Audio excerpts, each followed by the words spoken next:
туннель. Қазақстандағы алғашқы 10 жыл жүріп зарлаған туннель. А не оқып қойған? А сколько он по длине?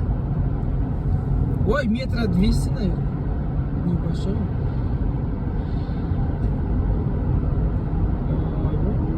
А, вон уже свет видно. Как в этом? В боевиках заходят же на вертолете, пролетают, да? Да, это не свет, это отражается от этих. Чего? Да я думал, там уже свет, а это...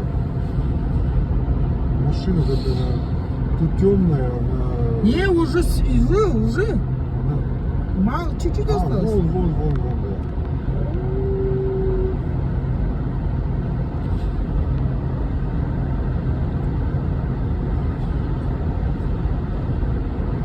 Вот это называется свет в конце туннеля. Черная полоса и будет белая полоса. Такое философ мой. О, блин. Ого. А чё, где наши старые? Оттуда, да? Что?